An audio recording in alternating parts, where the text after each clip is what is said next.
Pada video ini, saya akan mempresentasikan dan menjelaskan tugas 1 pemrograman berbasis web. Tugas ini adalah perancangan front-end aplikasi SITA atau Sistem Informasi Teras dan Transaksi Bahan Ajar. Ini soal pertama yang diminta itu adalah halaman login. Halaman login itu harus berisi input email dan password, tombol login. Jika salah atau tidak sesuai, maka muncul pop-up atau alert yang berisiannya at bawah email atau password yang Anda masukkan salah. Terdapat tombol lupa password dan daftarnya dimunculkan dalam bentuk modal box atau pop-up. Nah, ini mungkin yang bisa saya kasih lihat contoh kodenya seperti ini ya. Ini ada contoh kode halaman login. Bagian ini ada bagian tampilan halaman login atau bisa sering disebut form. Bagian ini ada modal register. Sedangkan bagian modal ini untuk menambahkan reset password. Nah, pada bagian bawah ini bagian JavaScript yang saya buat ya. Mungkin ada beberapa gabungan dari jQuery untuk mempermudah implementasi. Dan kita coba lihat dulu ya tampilannya seperti apa. Ini adalah contoh tampilan aplikasi SITA yang telah saya buat ya. Misalkan kalau kita tidak memasukkan email dan password, maka akan muncul feedbacknya seperti ini ya. Sekarang kita tes dulu ya fitur 1. Mulai dari butuh bantuan, masuk, daftar, dan lupa password. Kalau kita tekan ini ada tulisannya. Kalau kita klik, maka akan diarahkan ke halaman Hello UT. Sekarang kita kembali ke bagian fitur pendaftaran.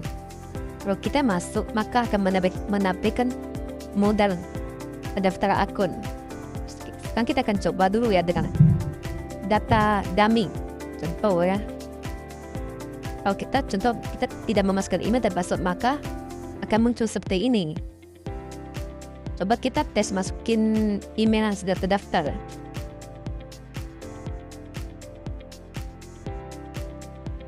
Misalnya,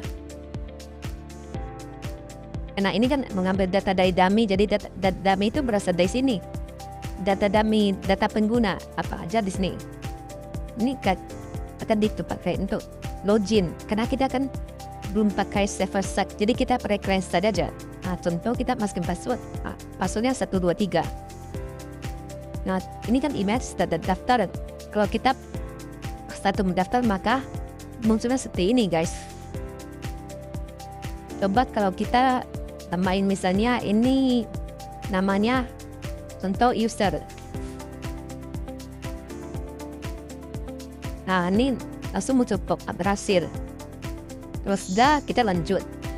Nah, karena ini kan bersifat client side, jadi usernya tidak tersimpan di server alias database. Nah, sekarang kita coba tes fungsi lupa password. Kalau misalnya kita tidak memasukkan email, maka akan muncul seperti ini. Kalau misalnya contohnya emailnya tidak terdaftar,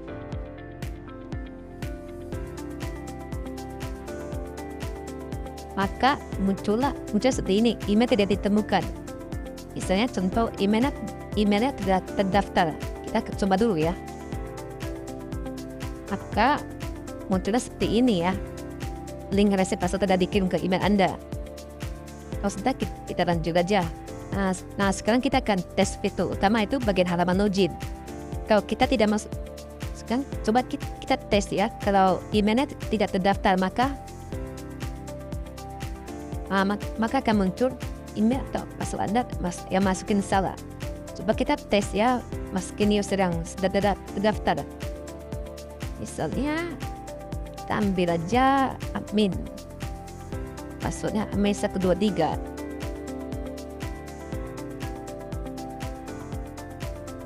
Nah, setelah kita masuk, maka kita akan dialihkan ke halaman dashboard aplikasi SITA.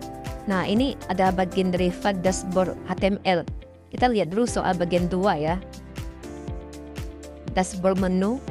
Di sini kita minta tuh membuat berisi informasi bahan ajar, tracking pengiriman, laporan, berisi monitoring progres DO, merekap bahan ajar. Dan di bawahnya itu terdapat histori transaksi bahan ajar. Tampilkan rating berdasarkan waktu local time. Bagian sini itu ada menu yaitu dashboard informasi bahan ajar, monitoring progress. Terus di dalam sini itu ada 2 menu lagi. Nah, di bagian bawah sini ada history transaksi, setting, dan keluar atau sering disebut logout. Nah, kita lihat dulu kodenya itu seperti apa ya. Nah, ini JavaScript yang saya pakai untuk merender tanggal hari ini. Oke, sekarang kita lanjut ke menu yang selanjutnya, yaitu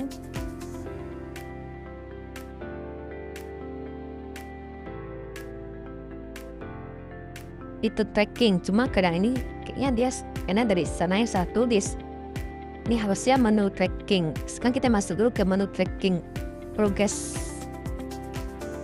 Nah, tampilan menu progress itu seperti ini. Itu tampilan JSS itu tergantung kemampuan dari mahasiswa masing-masing. Jadi ini sekedar contoh aja yang saya buat. Sekarang kita lihat bagian kodenya seperti apa ya. Jadi nanti kita ambil nomor trackingnya di sini sebagai contoh. Sekarang kita masuk dulu kode referensinya di sini. Kalau kita cari maka langsung muncul statusnya. Karena ini progresnya kan masih dalam pengiriman, maka tulisan yang ditampilkan tuh warna kuning. Dan bar progresnya juga sampai di sini. Nah, ini rincian histori pengiriman seperti ini, guys. Sekarang kita coba nomor DO yang satu lagi. Maka akan muncul seperti ini. Karena statusnya dikirim, maka progres barnya juga berubah. Dan untuk status dikirim warna itu warna teal. Dan penampakannya seperti ini ya. Untuk kodenya kita speed dulu ya, seperti ini kodenya. Nah, bagian fungsi untuk merender histori perjalanan yang tadi yang bagian ini ya.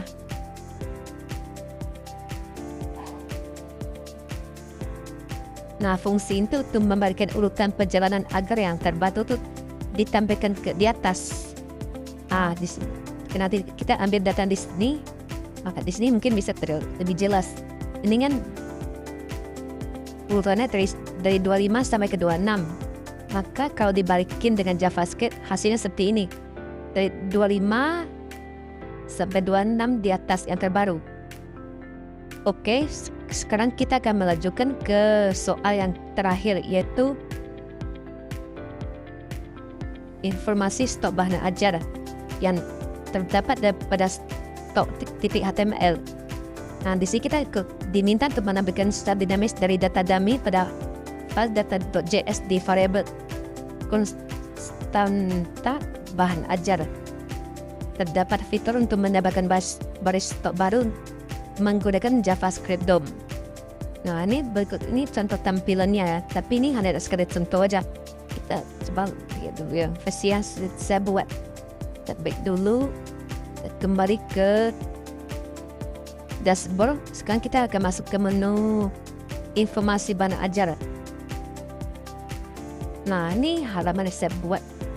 Awalnya itu kalau tanpa JavaScript maka tampilnya kosong. Jadi fungsi ini saya panggil menggunakan JavaScript untuk memanggil data-data dari dummy. Nah, tampilan itu seperti ini. Untuk bagian kode itu seperti ini ya. Misalnya contoh kita mau menambahkan bahan ajar. Contohnya kita masukin tanpa memasukin data, maka akan muncul feedback seperti ini. Nah, sekarang kita akan coba untuk mendapatkan bahan ajar ya. Misalnya kita coba Kita asal aja.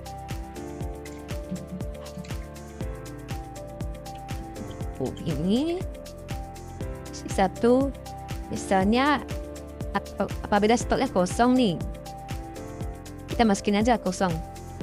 Kalau untuk covernya contoh kita kosongkan, maka akan muncul gambar sebagai pengganti.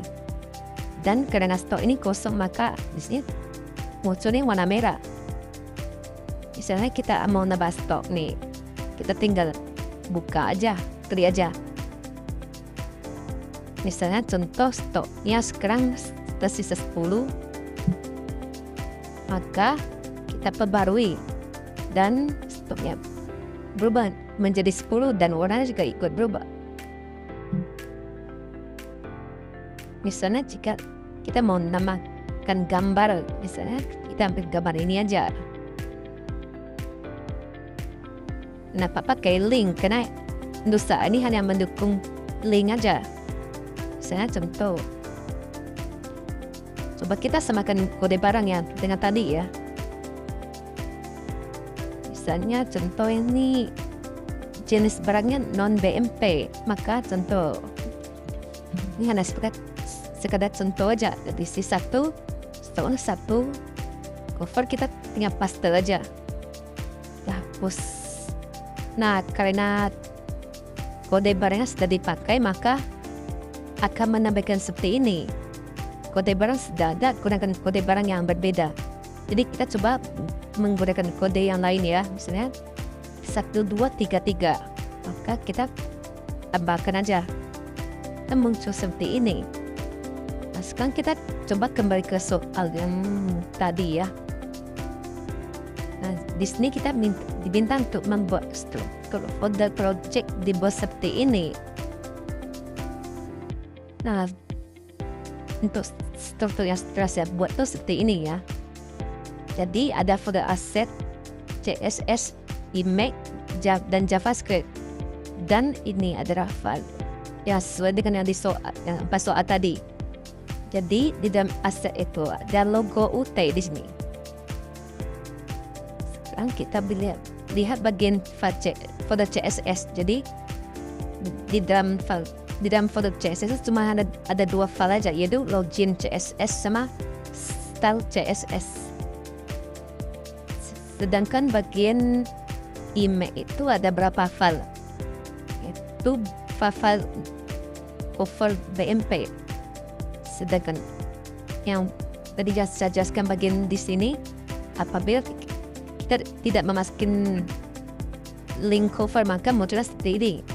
Jadi file cover itu semua tersimpan di dalam file img, termasuk file placeholder juga.